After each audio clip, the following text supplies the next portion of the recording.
ఆ అధికారం గవర్నర్కు లేదు. దాసోజు కుర్రా నామినేషన్ల తిరస్కరణ చెల్లదు. పునఃపరిశీలనకు పంపే అధికారం ఉంది. గవర్నర్ కోట ఎమ్మెల్సీల కోర్టులో హైకోర్టు తీర్పు. కోదండ అలీ నియామక గెజెట్ కొట్టివేత రాజ్యాంగబద్ధ నిర్ణయం తీసుకోవాలని సూచన. మళ్ళా న్యాయమూర్తులు న్యాయస్థానం ఎక్కడెక్కడ పట్టించుకోవాలనేటువంటి అంశం పైన మళ్ళీ ఒక చర్చ మొదలైంది నిన్న నుంచి. గవర్నరు విచక్షణ అధికారాలపైన న్యాయస్థానం ఎట్లా సమీక్ష చేస్తుంది? న్యాయస్థానం మాత్రమే అందరికీ పెద్దదా?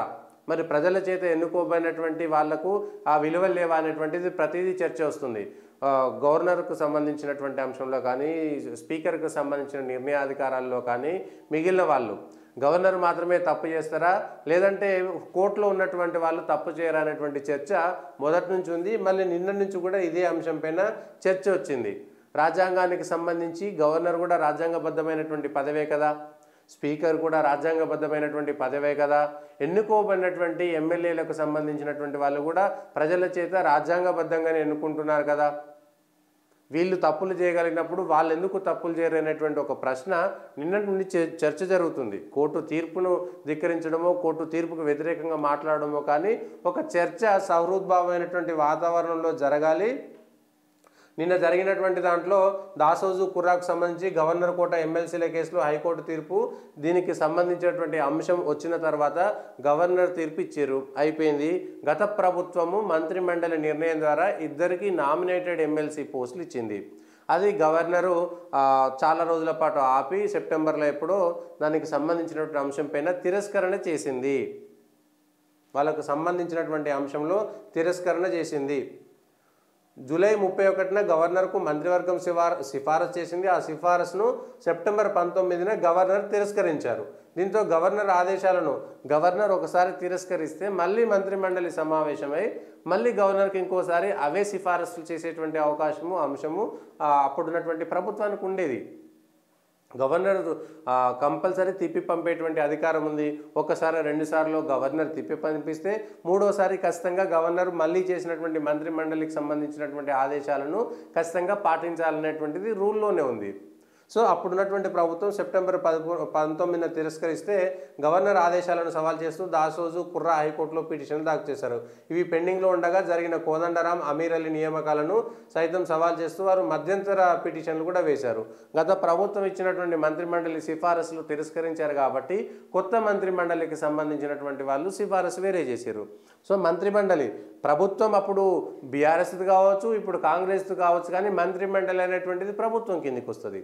సో ఈ ప్రభుత్వము వాళ్లకు మళ్ళీ పేరు మార్చి పంపినట్టుగా ఉంటుంది తప్పితే గత ప్రభుత్వ నిర్ణయాలు ఈ ప్రభుత్వ నిర్ణయాలు అనేటువంటి ప్రత్యేకంగా ఉండవు. ఒక ప్రభుత్వం పంపినటువంటి మంత్రిమండలి గవర్నర్కు సంబంధించినటువంటి అంశం మాత్రంగానే చూడాలి, కానీ కేసీఆర్ సర్కారు రేవంత్ రెడ్డి సర్కారు అనేటువంటిది ప్రత్యేకంగా ఉండదు. మంత్రిమండలి గతంలో అప్పుడు ఆ మంత్రిమండలి ఉంది, ఇప్పుడు ఈ మంత్రిమండలి ఉంది. సో గతంలో జరిగినటువంటి మంత్రిమండలిలో ఉన్నటువంటి నిర్ణయాలను సమీక్ష చేసేటువంటి అధికారం కొత్త ప్రభుత్వంలో ఉన్నటువంటి కౌన్సిల్ ఆఫ్ మినిస్టర్స్ కూడా ఉంటుంది. సో ఇప్పుడు గవర్నర్కు సంబంధించినటువంటి అంశంలో వీళ్ళంతా అధికారం వచ్చింది.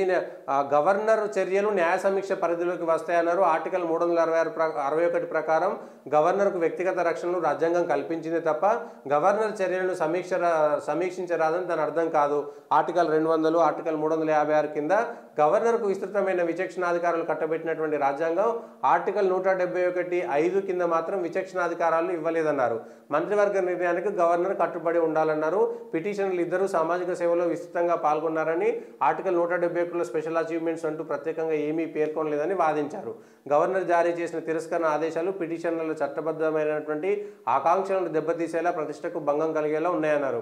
రిట్ పిటిషన్లు హైకోర్టులో పెండింగ్లో ఉండగా ప్రభుత్వం నూతన నియామకాలు చేపట్టడం సమంజసం కాదన్నారు. ఇప్పుడు అయిపోయింది, దీనికి తీర్పు వచ్చింది.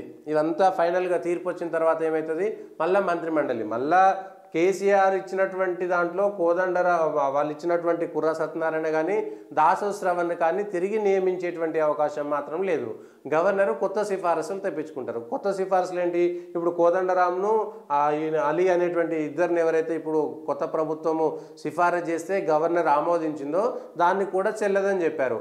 సో పాతగా గత ప్రభుత్వం ఇచ్చినటువంటి ఇద్దరిని చెల్లదు, ఇప్పుడు ఇచ్చినటువంటి ఇద్దరిని చెల్లదు. ఇప్పుడు ఏం చేస్తారు, కొత్తగా మంత్రిమండలి మళ్ళీ ఒక సిఫారసు చేస్తుంది, గవర్నర్ దగ్గరికి పంపిస్తే అప్పుడు ఆమోదిస్తుంది. సో అక్కడనే సరిపోయింది దీనికి సంబంధించి.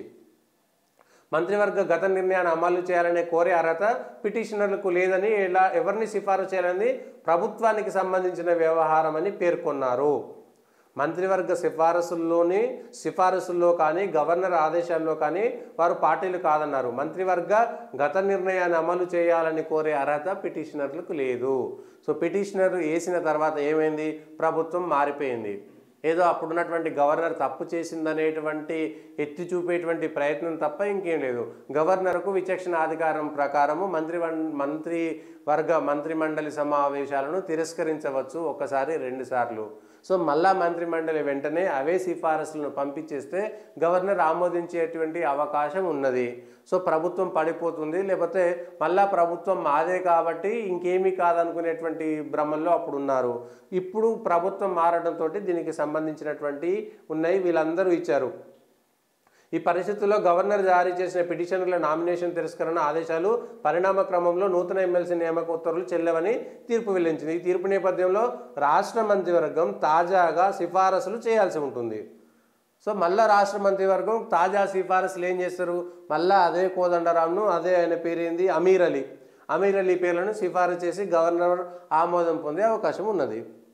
సో ఏం చేసిర్రు ఇదంతా, ఒకసారి కేసీఆర్ ప్రభుత్వం చేసినటువంటి దాంట్లో కుర్రా సత్యనారాయణ, దాసోత్సవం అనేటువంటి వ్యక్తులకు సంబంధించినటువంటి దాంట్లో గవర్నరు తిరస్కరించారనేటువంటిది ప్రజల్లోకి తీసుకెళ్లారు. కానీ అసలు కుర్రా సత్యనారాయణ కానీ లేదంటే దాసోత్సవం కానీ సామాజిక సేవలో కానీ మిగిలిన అంశాల్లో నామినేటెడ్కు సంబంధించినటువంటి అంశాల్లో వాళ్ళు పనికిరారు అనేటువంటిది మరోసారి రుజువైంది తప్పితే దీంట్లో వచ్చినటువంటిది ఏమున్నది.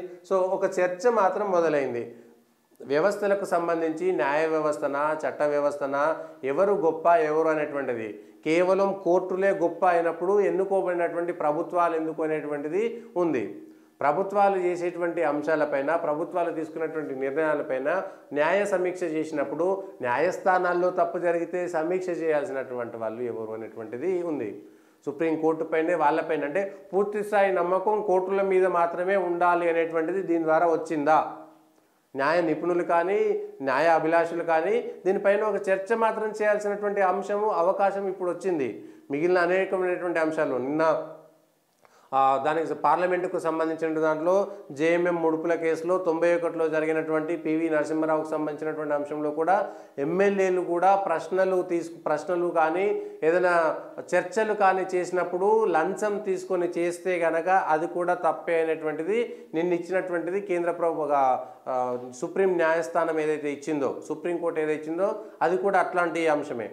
నిజంగా వాళ్ళకి అధికారాలు ఉన్నాయా లేవా, చట్టబద్ధంగా ప్రజల చేత ఎన్నుకోబడినటువంటి ఒక ప్రజాస్వామ్యయుతమైనటువంటి రాజ్యాంగబద్ధమైనటువంటి పదవుల్లో ఉన్నటువంటి ఎమ్మెల్యేలు, ఎంపీలు వాళ్ళు న్యాయస్థానానికి వ్యక్తిగతమైనటువంటి మిగిలిన అంశాలు కాకుండా చట్టసభల్లో జరిగేటువంటి అంశాలు న్యాయస్థానానికి బాధ్యులుగా ఉండాలా లేదా అనేటువంటి అంశం కూడా ఒక చర్చ వచ్చింది. ఇప్పుడు గవర్నర్ అధికారానికి సంబంధించినటువంటి అంశంలో కూడా మరొకసారి వచ్చింది. రాజ్యాంగ నిపుణులు కానీ ఇప్పుడు రాజ్యాంగబద్ధమైనటువంటి మిగిలిన అంశాలపైన ఇదొక చర్చ మాత్రం ఖచ్చితంగా వస్తుంది.